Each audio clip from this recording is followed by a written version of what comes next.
Hi, everyone. Welcome to Ask the Horse Live. I'm your host, Michelle Anderson, Digital Managing Editor of The Horse. Tonight, we're talking about biosecurity and protecting your horses from disease. Tonight's live event is sponsored by Neogen, which is the maker of an array of biosecurity products for your horse. So one of the risks of working for a horse health media company is that those of us who work here get to see the worst case scenarios and the constant onslaught of equine disease outbreaks throughout not only the United States, but the world. And because of that, I personally can see risk to my horses around every corner. It's from letting my horse ride in a friend's trailer so we can share gas going up to the mountains to ride. It's the community hose making contact with more than one bucket at the dressage show as people fill the buckets down the shed row. And if you meet me and we're out on the trail, I might say hi, but I'm not going to stick around long enough to let my horse sniff noses with yours because I'm paranoid. So am I too worried? To answer that question, as well as all of yours that you send in during registration that you're going to send in live tonight, we're joined by Dr. Roberta Dwyer of University of Kentucky and Dr. Joe Lyman of Neogen. Welcome, doctors. Thanks, Michelle, for having us.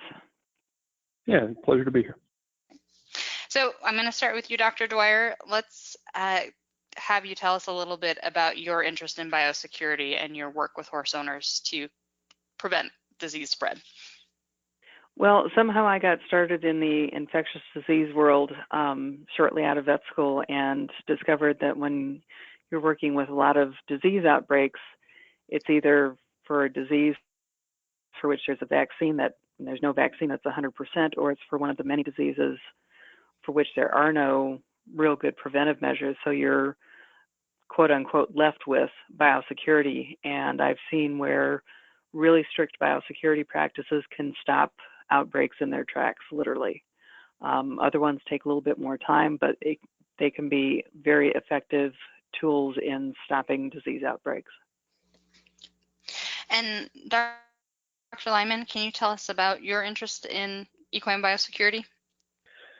Yeah, I started my career as a resident veterinarian on a breeding farm in Lexington, and so I got to see firsthand the consequences of biosecurity breaks in a fairly large and concentrated horse population.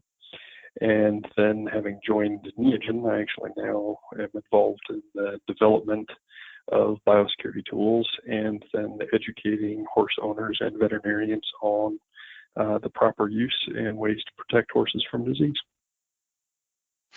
I want to give everyone listening a quick review of our Ask the Horse Live format. We're going to start with the questions that everyone submitted during registration. If you have a question you'd like to ask live, or if you would like clarification on a response, you can enter your question in the chat window in front of you if you're listening online. We're going to do our best to get to as many of you as possible. So let's go ahead and get started.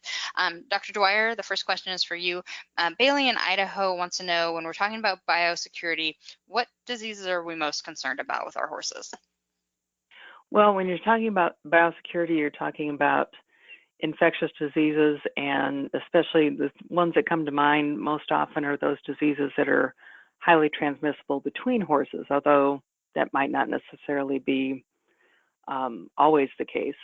What's on a lot of people's minds right now is herpes virus, strangles, equine infectious anemia, influenza, a lot of the diseases that we hear about all the time through the media. But really, biosecurity, when you look at it in total, is reducing the risk. You're not ever going to prevent things 100%, but reducing the risk of infectious diseases to horses.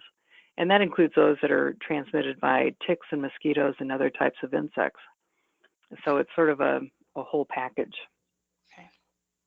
Dr. Lyman, our next question is for you. Marie is in Florida, and she wants to know if there are any skin diseases that are a biosecurity risk. For example, she says her horse never had scratches until she boarded the mare at a barn where other horses had scratches. As Dr. Dwyer pointed out, biosecurity is simply everything we do to limit the spread and impact of infectious disease. So skin diseases that are caused by infectious agents are certainly biosecurity problems. But one of the important things that we always try to remind people is that not all infectious diseases are necessarily contagious.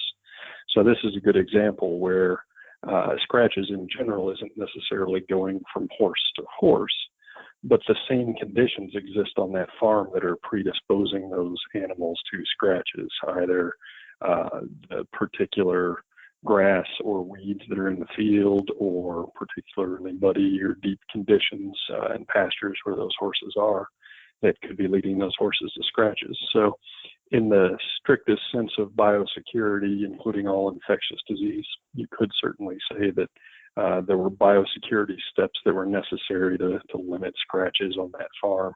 And that would be, well, you don't normally think of this as biosecurity, but changing the mowing patterns in those fields, or better pasture management,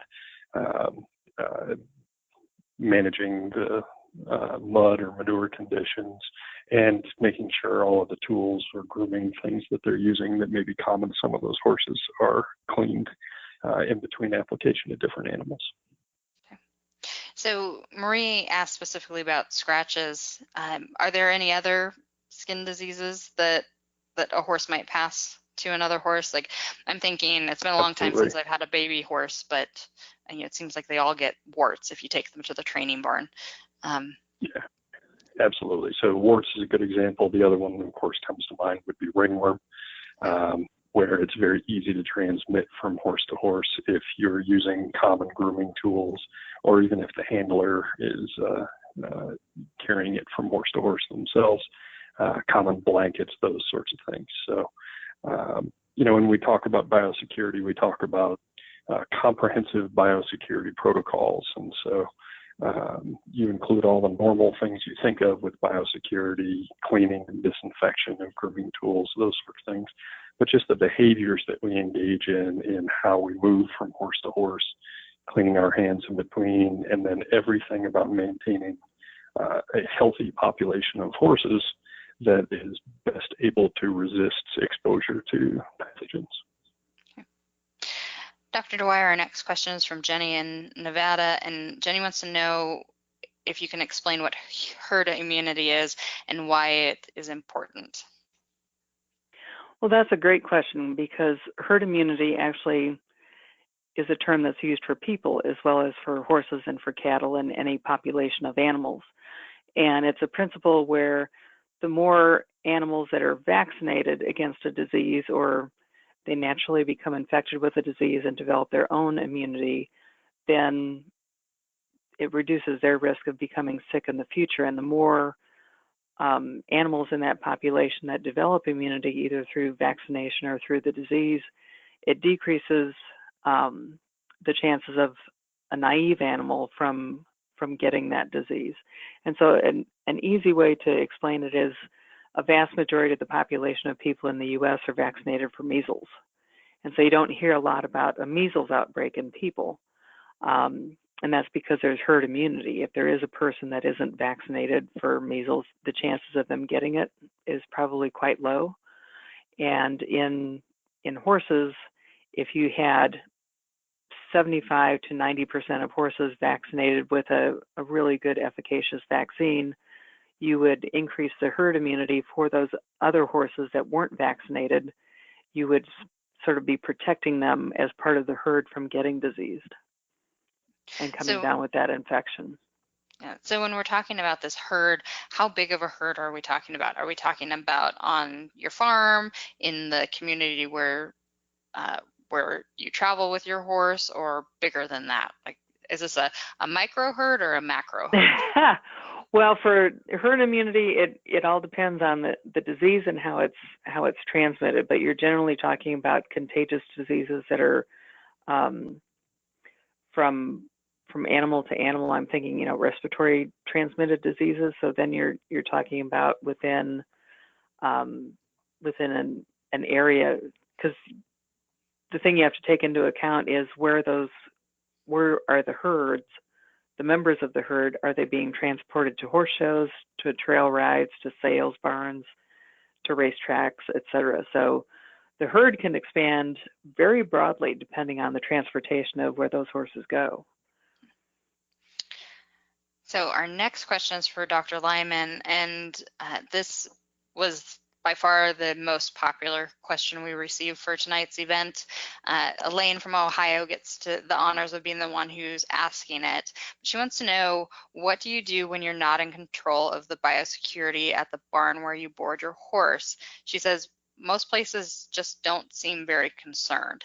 And so, like I said, Elaine was one of many who was asking this question. For those who do have to board, what can they do to protect their horse? Sure. So biosecurity is obviously something that in the horse world is relatively new. When we talk about other animal handling systems like swine or poultry or even beef and dairy to some extent, biosecurity is something that they're very familiar with and they practice very commonly.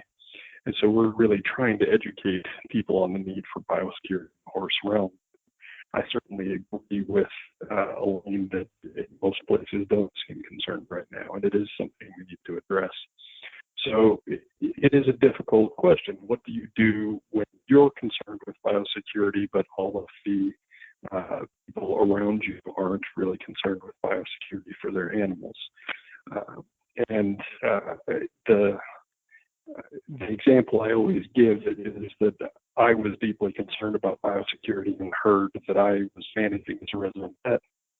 But we actually bordered a very large showgrounds in Kentucky, and I would see people ride very expensive show horses right up across the fence from yearlings and let their horses go nose to nose with their yearlings.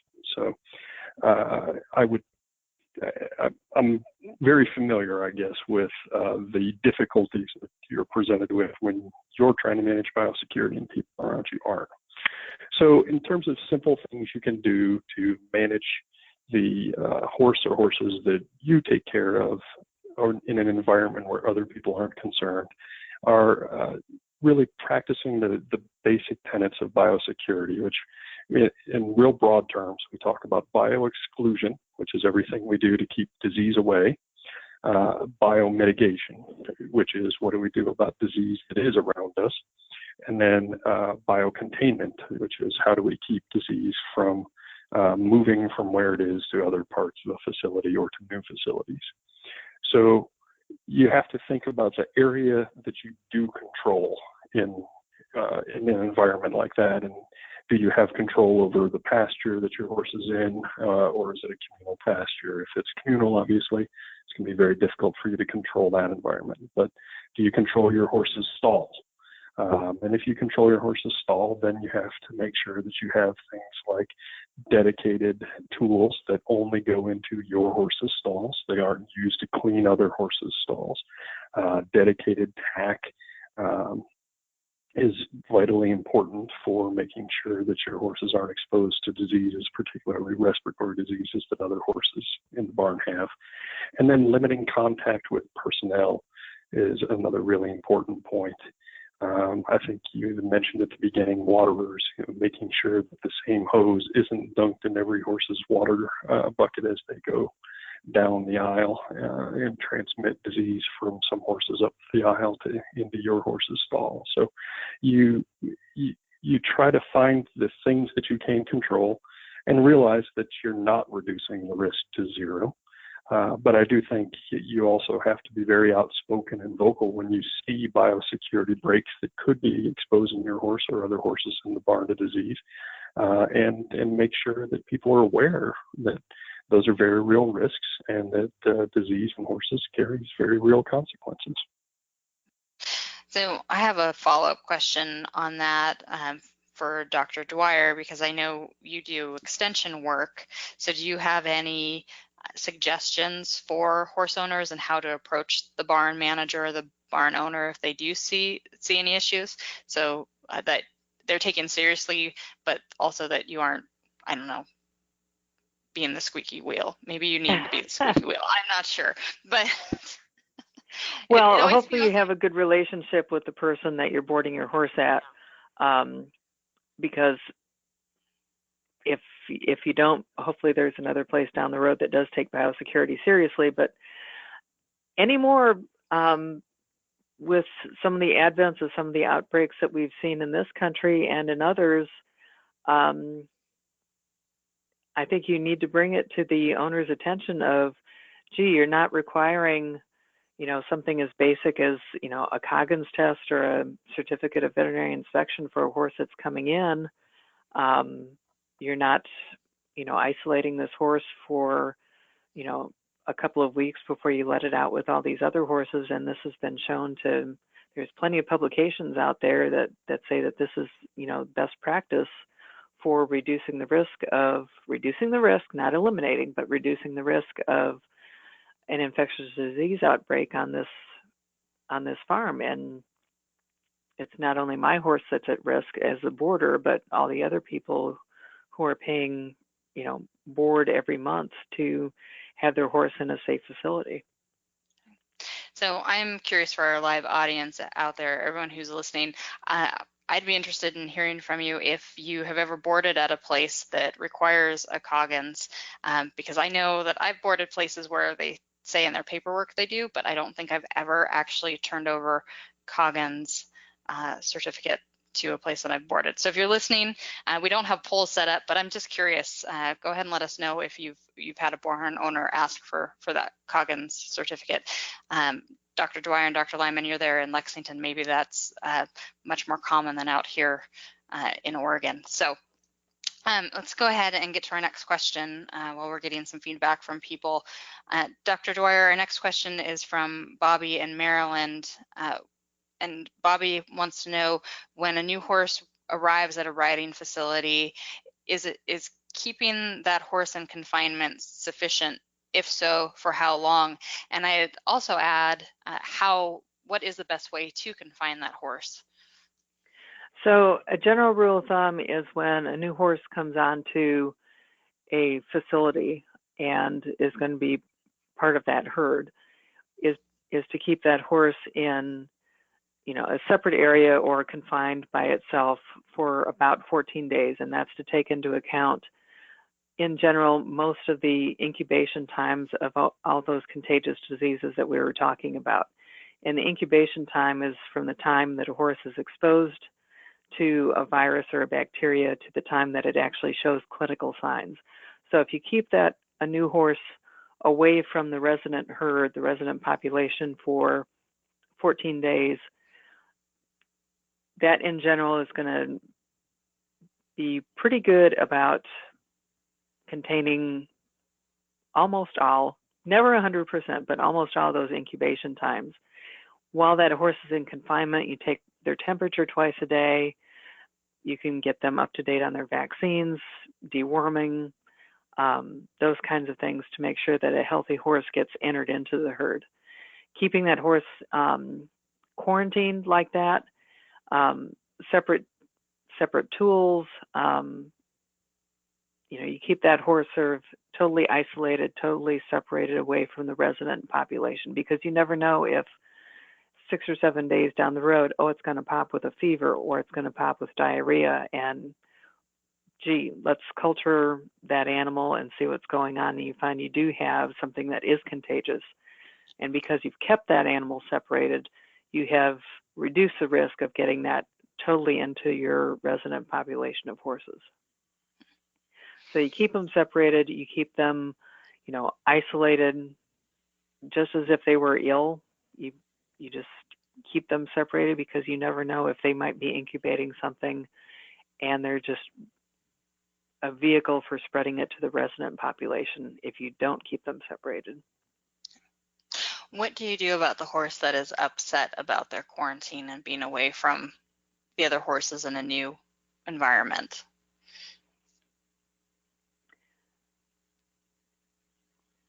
Entertainment. That was a long pause. You made me nervous. Well, I was going to say, throw the goat in the stall with them, but that doesn't work with all horses.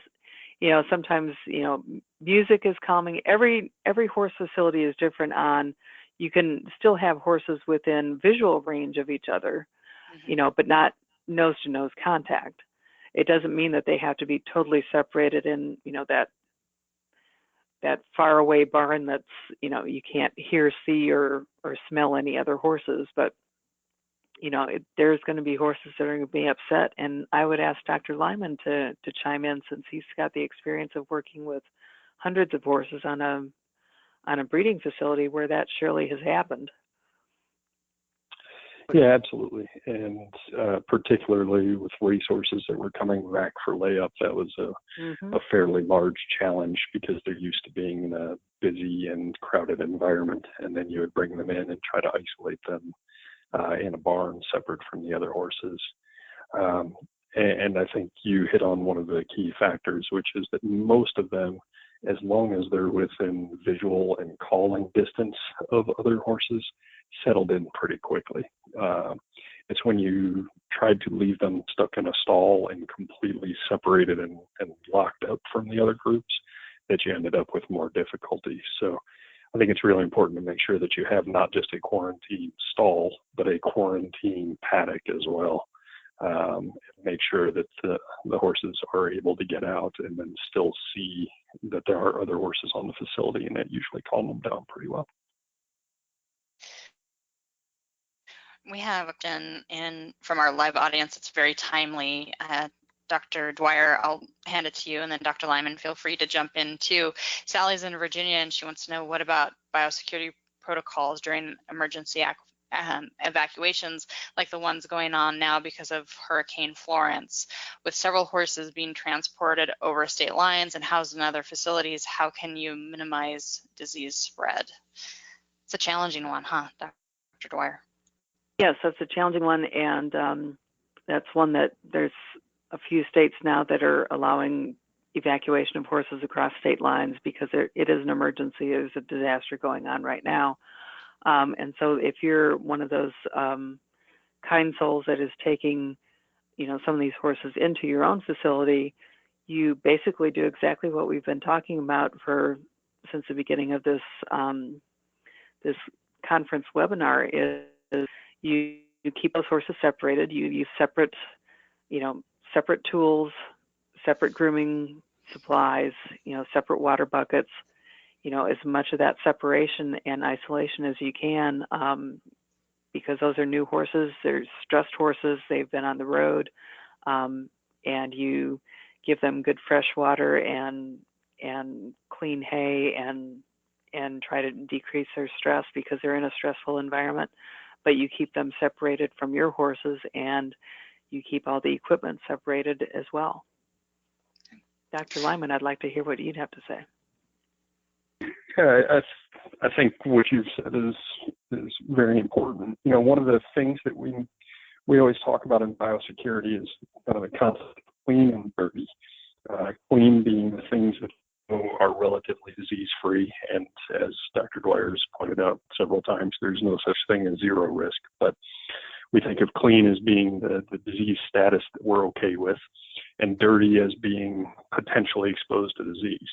And so you just have to, when you're bringing those horses in, you're bringing them in at higher risk to your population, because you don't really know their disease status, their background, what horses they've been mingled with, to consider a dirty population at better term.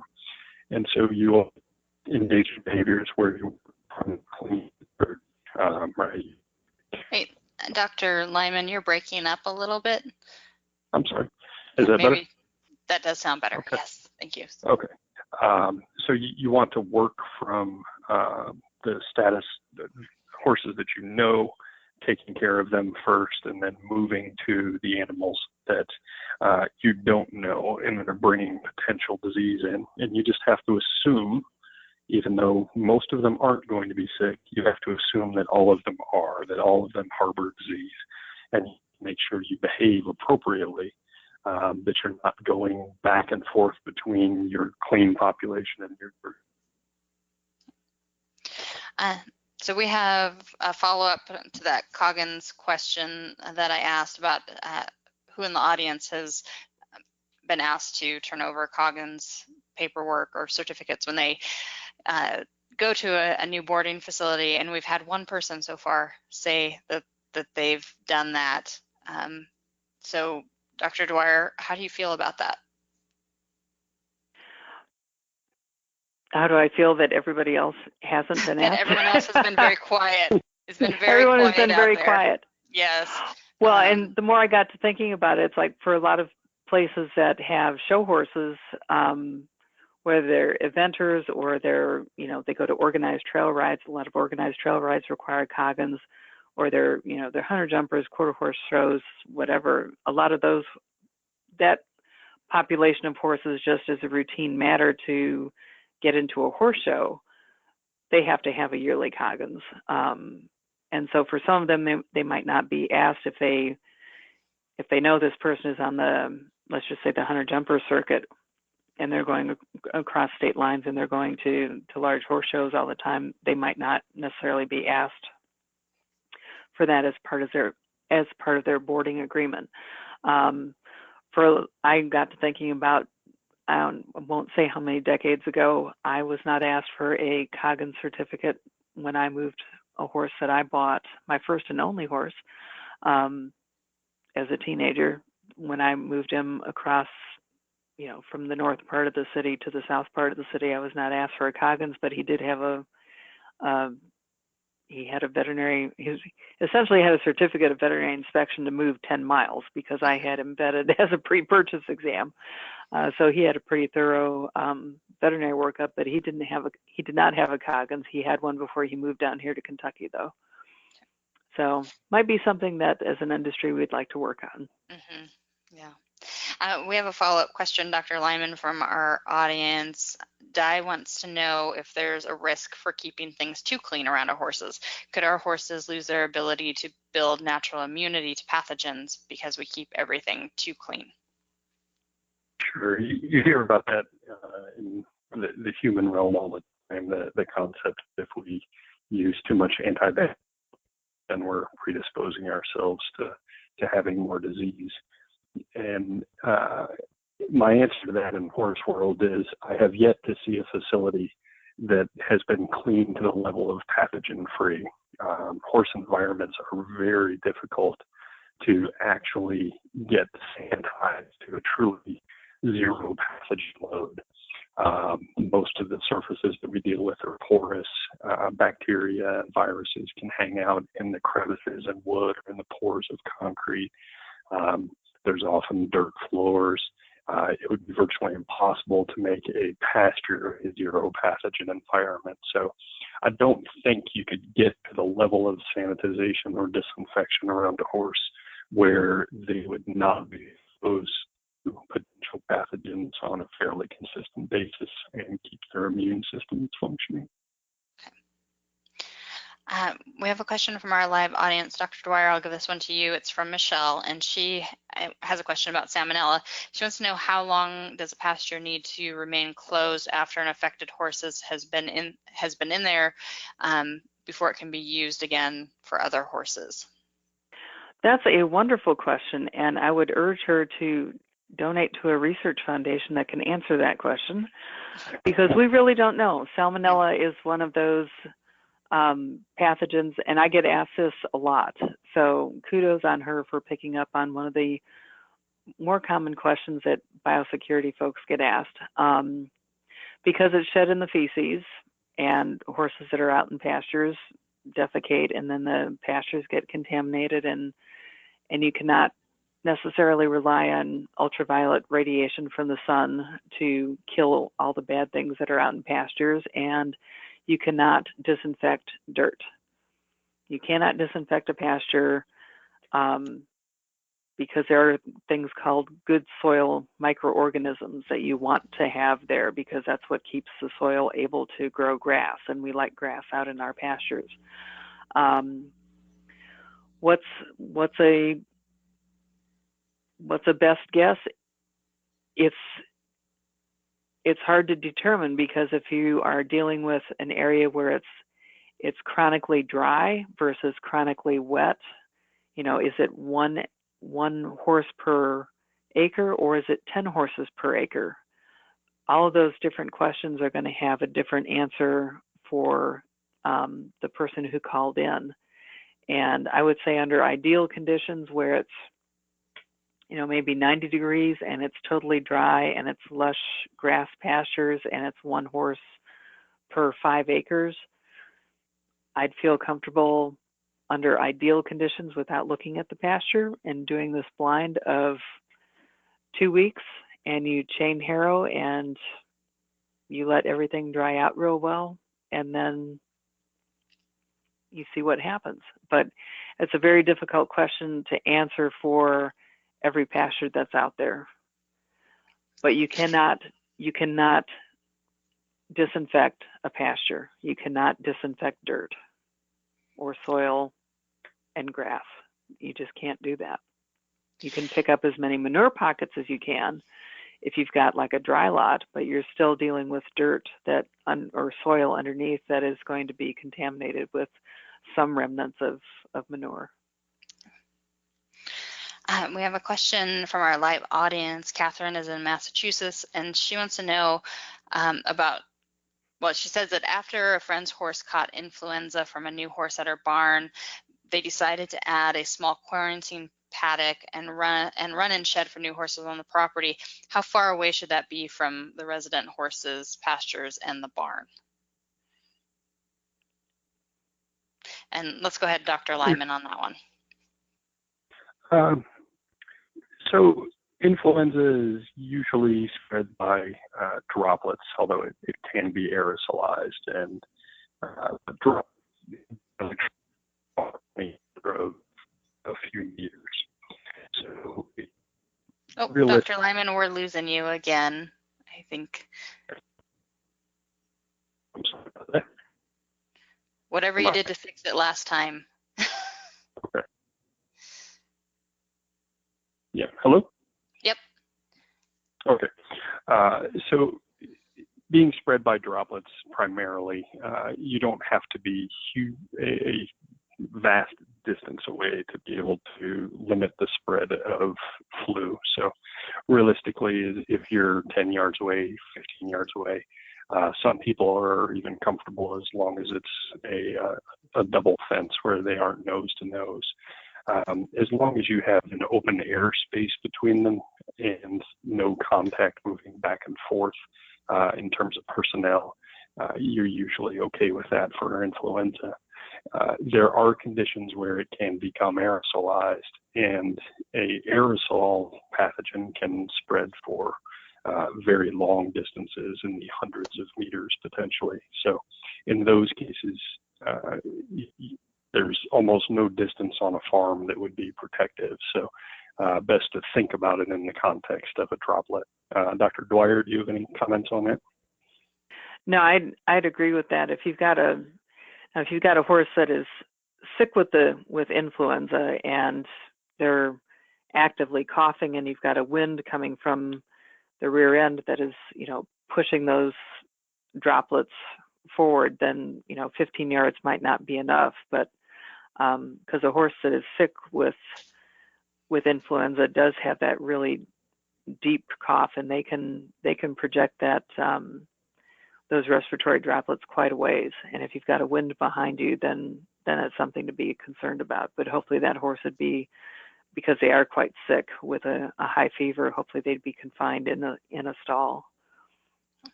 So our producer, Jennifer, has just posted a link in the chat, if you're listening live, that is to an article that we have on thehorse.com called How to Set Up an Equine Disease Isolation Unit on Your Farm. So if anyone wants more details, you can go to that. It's thehorse.com/112775. Let's go ahead and go to our next question. Dr. Lyman, we have a question from Beth in Colorado. Beth wants to know, is my horse at risk for contracting disease when I take him to the vet hospital? Is it better to pay for a farm call and have the vet come to my place for a visit? anytime you take your horse and expose it to a new environment, whether that's the veterinary office or a horse show or a trail ride, yes, there is the potential that it's seeing pathogens that it has not seen recently.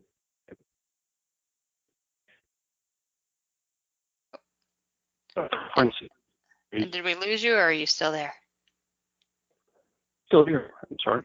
Okay. I'm hearing you. Okay. Go on.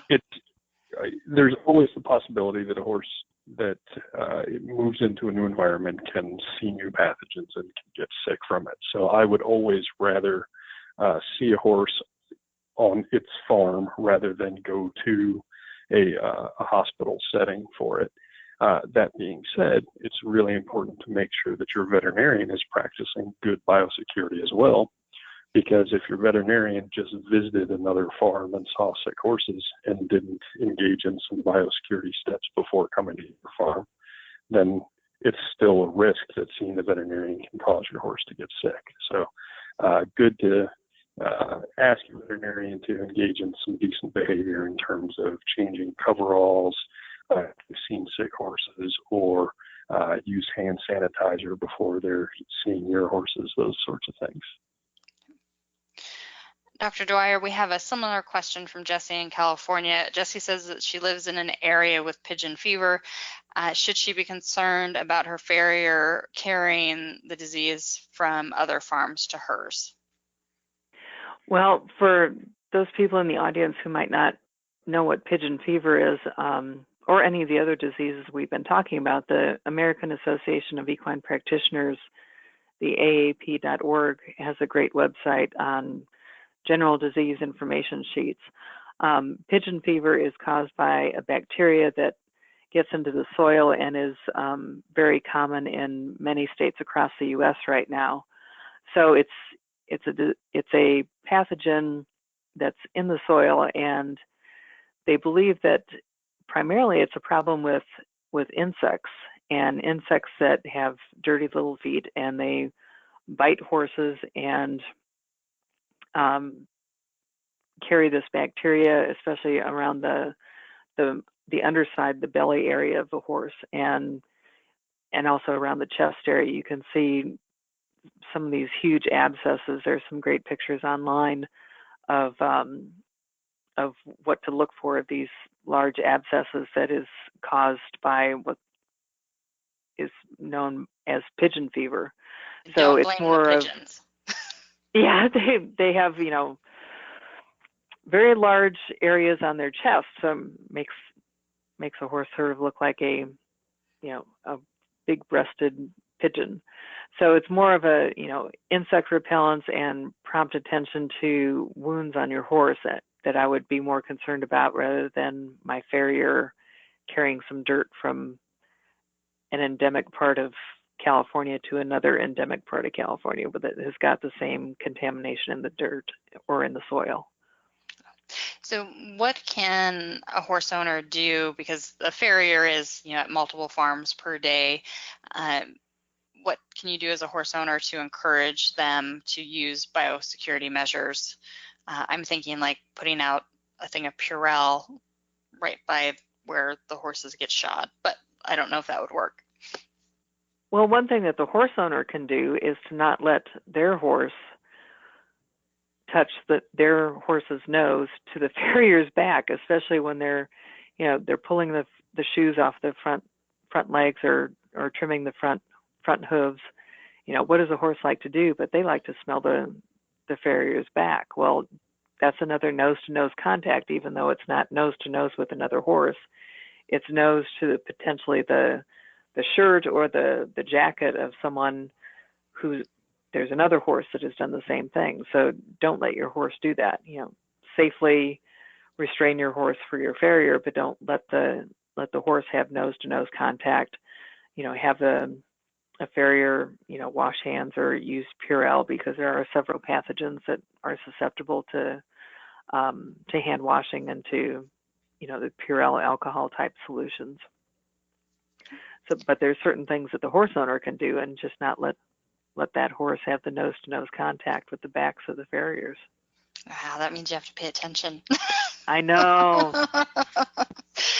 Oh, yeah.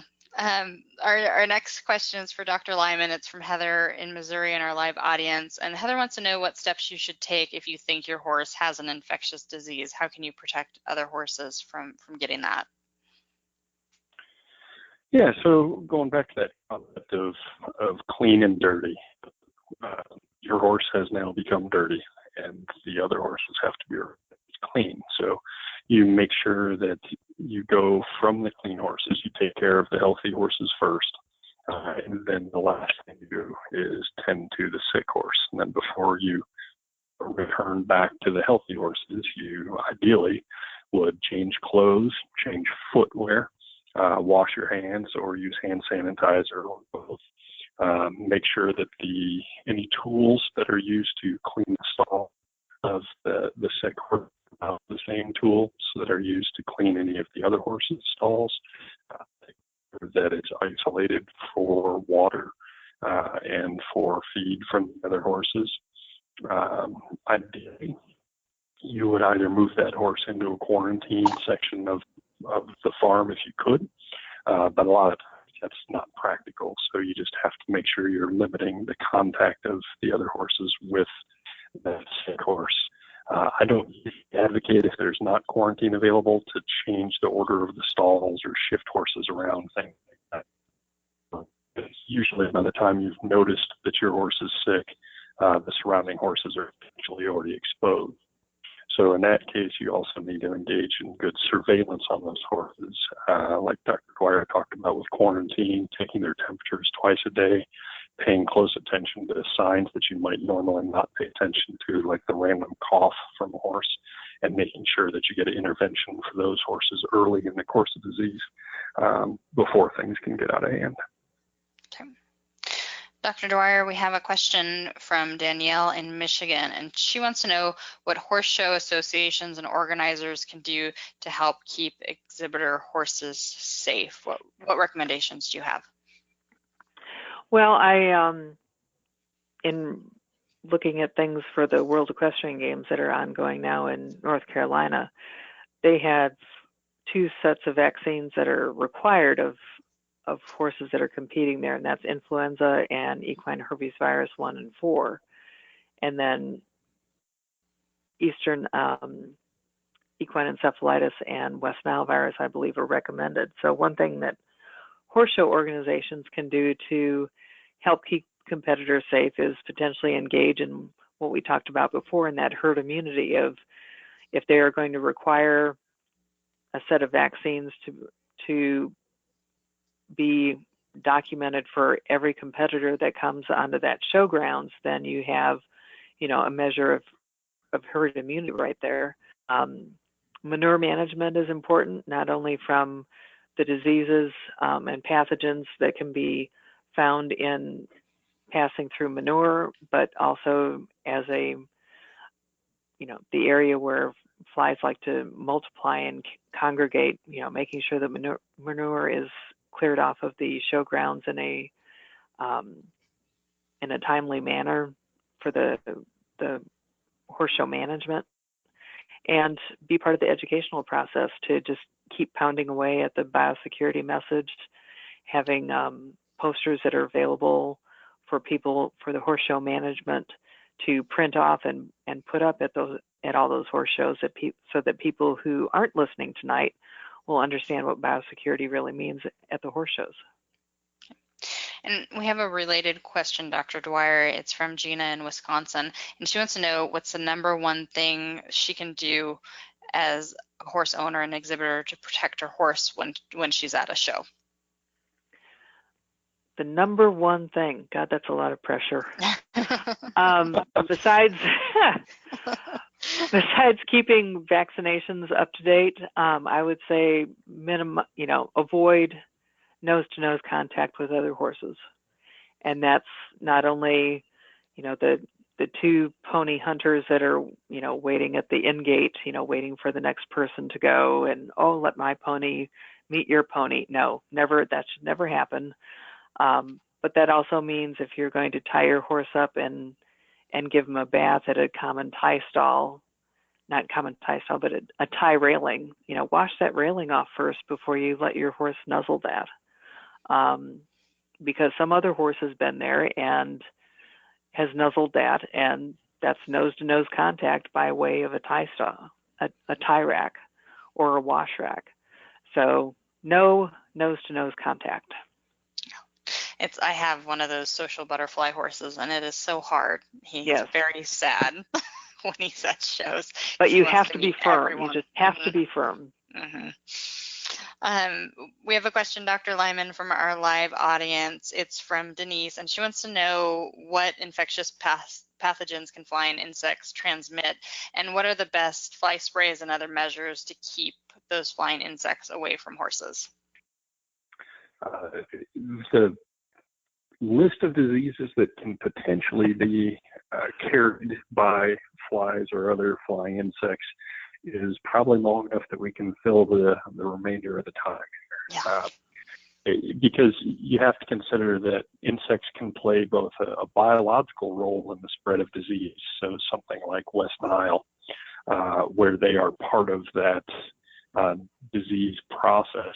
But they can also, as Dr. Dwyer mentioned with pigeon fever, simply by landing on one animal and then moving to another animal, carry any bacteria or even potentially fungal organisms that were on that horse's skin to the new animal.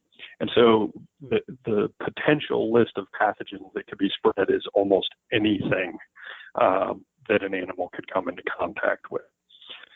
In terms of what are the best ones to manage, I don't necessarily want to get into product-specific discussion here, but really any fly spray that's commercially available and is properly applied according to the label directions, and that includes both the amount that's applied, the coverage across the entire animal, and the frequency that it's supposed to be applied at, should be enough to protect against most stall flies and mosquitoes that we're primarily concerned about in insects for horses.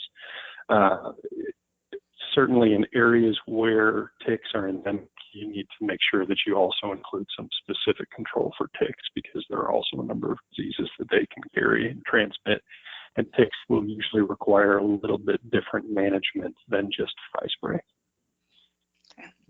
So, Dr. Lyman, so we've talked about insects spreading disease, and we've talked about humans spreading disease. What about other critters in the barns, like our pets or those other uninvited guests that like to hang out in the barn? Absolutely. Just like insects can carry almost any bacteria around that they encounter, so can every rodent, every dog or cat that runs through a barn. We know that even influenza generally make other species sick. Influenza tends to be species specific, but influenza can be inhaled by both by humans and dogs, cats, other animals that are around horses, and remain infected for somewhere around 24 hours. And they inhale influenza at one end of the barn, and they go down to the other end and exhale that same influenza. So any animal can pose a biosecurity risk, and that's, at Neogen we always include rodenticides and insecticides in our what we term our biosecurity portfolio, because it's really important to manage all of the potential ways that disease can move around the facility. So wildlife control is vitally important in a barn. There are a lot of diseases that we know specifically can be carried by skunks, possums, but then dogs and cats.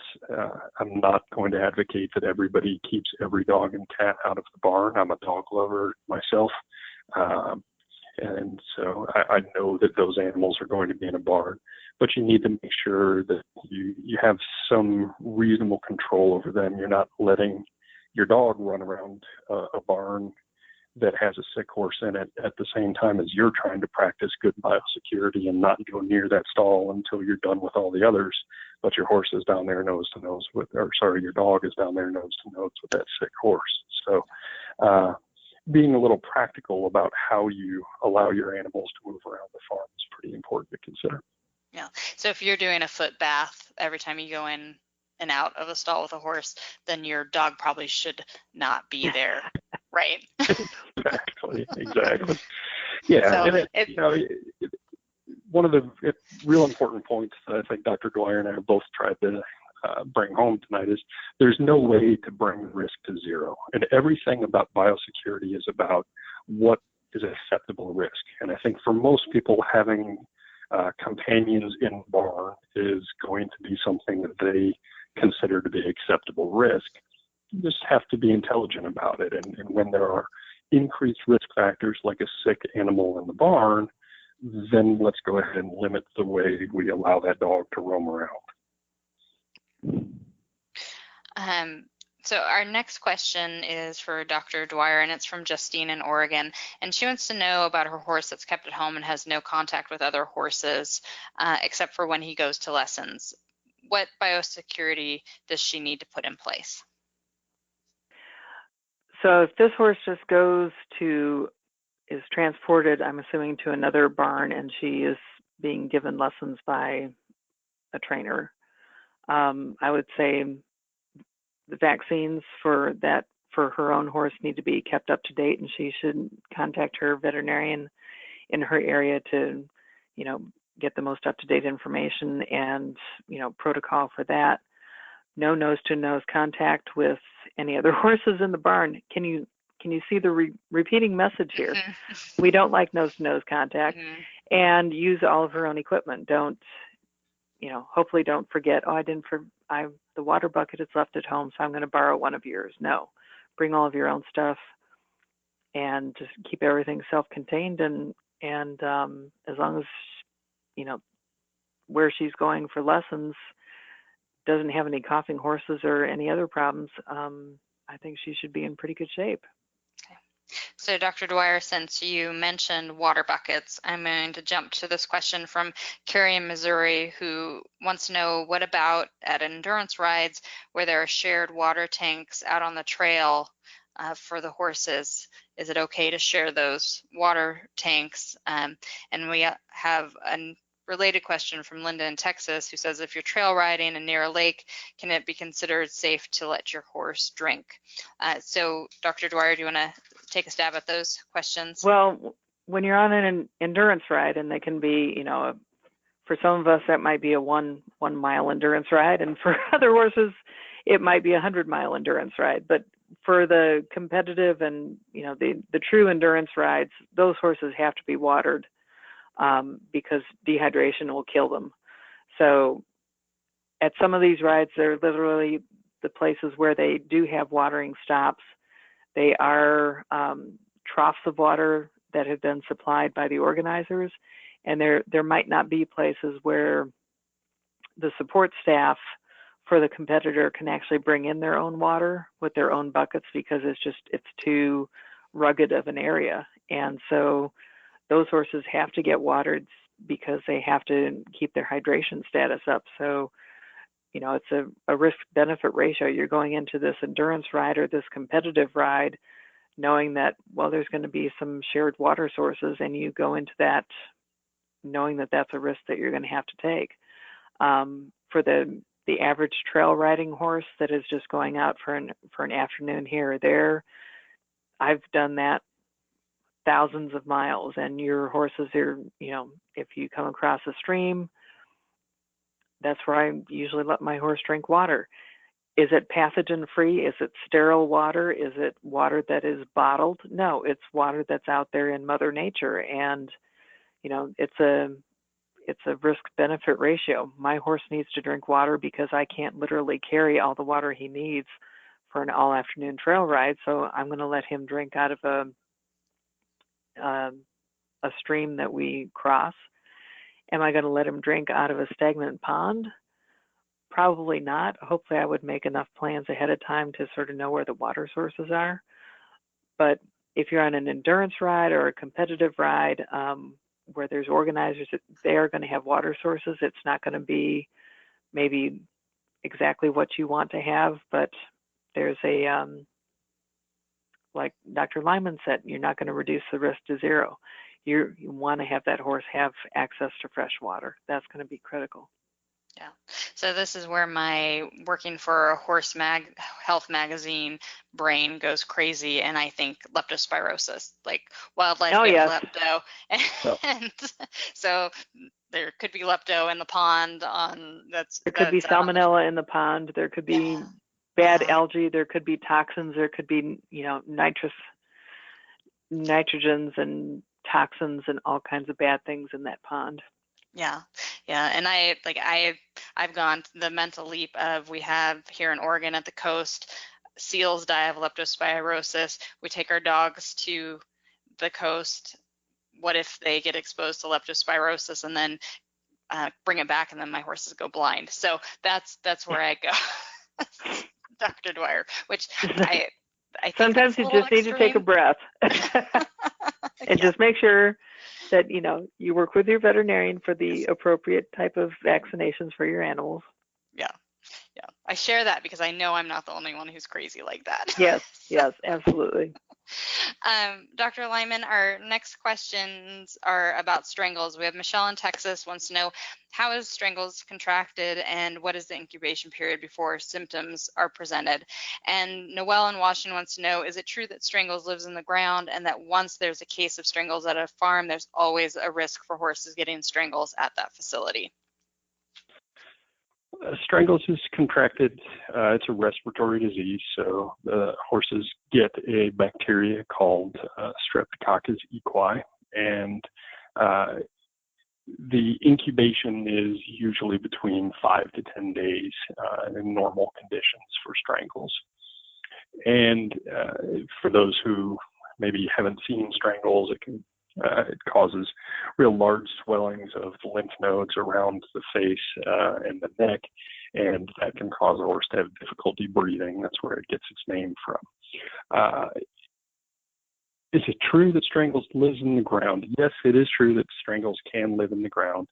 In normal conditions, that's weeks, maybe months. That would be pretty rare even for it to persist for months in the soil. So that perception that once strangles is on a farm, then it's going to be there forever, comes from the fact that horses, after they recover from strangles, can end up becoming persistent shedders. The strangles organism can live in the guttural pouch of the horse, and those horses don't show any signs of strangles, but they manage to transmit that bacteria to other horses. So the idea that it's coming from the ground isn't necessarily true, but the horses that are on that farm can be still transmitting strangles beyond the time that people think they have it. So it's really important, if you've had a strangles outbreak on a facility, to make sure that your veterinarian comes out and does the appropriate diagnostics to verify that all the horses are clear of strangles. We have a question from our live audience. Dr. Dwyer, I'll give this one to you. We're down to our last couple minutes here for tonight's broadcast. Grace is in Washington, and she said she's in the process of moving across the country and will be shipping her horse on a commercial van with several other horses from different farms. How can she keep him healthy when he's in the van, probably coming into contact with several other horses with unknown health histories and vaccination statuses? Well, key thing is for her to work with her veterinarian to come up with the right set of vaccinations for wherever she's transporting that horse to, and working with the van line so that hopefully that horse will be able to lower its head to get it some hay. It'll be stopped periodically to have some water offered to it. But yes, you're going to have a commingling of horses from different areas of the state or areas of that part of the country, and getting the horse vaccinated and in real good shape before it makes that transportation stress will be a real important factor. So we are down to almost out of time, but I want to get in two more topics here really quick. Dr. Dwyer, we had several questions about cleaning stalls. Should you use a power washer, and what should you use to disinfect them? Do you have some thoughts on power washers and what disinfectants people should use? I don't like power washers because they can aerosolize pathogens that are on the stalls and on the floors and get them up into ledges and areas where they'll dry and then fall back into stalls. And that has been a source of recontamination of stalls. So I do not like power washers. I like people to scrub things. They don't like that, but scrub things with a detergent and then rinse to get off all the organic matter, because there is no disinfectant that's out there that will work well in, any significant amount of organic matter, and that's, manure, dirt, urine, etc. For disinfectant choice, I think that's something that the listeners should talk to their veterinarians about. One disinfectant that doesn't tend to work real well in stall environments, and that's because horses put out 50 pounds of manure, is bleach, and that's because bleach is readily inactivated in the presence of organic matter. So I would encourage people to work with their veterinarians and start reading some labels on some disinfectants that are approved for use in horse facilities. How's that for quick? Dr. Lyman, do you have anything else? No, I'm glad you said that about bleach. It is vitally important to use a good formulated disinfectant. They have surfactants and other chemicals that are present that are made to make sure that the disinfectant has the best chance of getting in contact with the pathogen. So I would echo that of all the disinfectants that people used, bleach should probably be the last one that they're looking to protect their horses in this environment. Did we lose our host? I'm back. You're back. I'm back. I got a little message saying that I had been disconnected, but now I'm back. So I missed what you said, but hopefully it was really good. We got it covered. Okay, we covered that topic. Very, Sorry very about intelligent. that. I've never had that disconnect me before, but I'm back. Coronavirus. Dr. Lyman, do you want to take that, or do you want me to send that over to Dr. Dwyer? I think Dr. Dwyer can address that. That's fine. Either one. Okay, Dr. Dwyer, we had a question about coronavirus that came in. It was from Judy in Connecticut, and she said a horse was diagnosed with coronavirus at a facility that closed and was sanitized. Is this sufficient to stop coronavirus? So coronavirus has got a lipid or fatty envelope around it. So if you clean surfaces with a detergent or a surfactant, as Dr. Lyman said, to get that physically removed, and then follow up with a disinfectant that's labeled for use for coronavirus, that can kill the virus. There's a lot that we don't know about this particular viral infection, but it does get passed in the manure. And when you've got a horse that's putting out 50 pounds of manure a day, that's a lot of organic matter. Is it sufficient to stop the virus? Just closing and sanitizing once, might not do the trick. I don't quite know all the details of a facility that was closed and sanitized. For some of these fecal pathogens, whether they're viruses or bacteria, you have to get really aggressive about in the corners, in the drains, in all the nooks and crannies to get rid of it before you repopulate that facility. But there's a lot that we don't know about that particular viral infection. Okay. Well, thank you, Dr. Dwyer. So I think that our service was letting me know that I had gone over by 4 minutes and was trying to cut us off there. So with that, I'm going to let everyone go. We have a resource article for everyone who's listening. If you want to check it out, it's 10 equine biosecurity resources on thehorse.com. It's at thehorse.com/149560. So check that out for more tips on keeping your horse healthy. And unfortunately, we're out of time. So I want to thank both Dr. Dwyer and Dr. Lyman for joining us. And thank you for hosting this really important topic. Oh, well, thank you. Thank you very much for letting us educate on biosecurity tonight. Yeah. I want to make sure to thank our sponsor, Neogen, for bringing this event to everyone for free, and also to everyone who submitted questions and listened live to this event. Please join us next month for Ask the Horse Live. We're going to be talking about core vaccines for your horse. Until then, from all of us at the Horse, have a great night.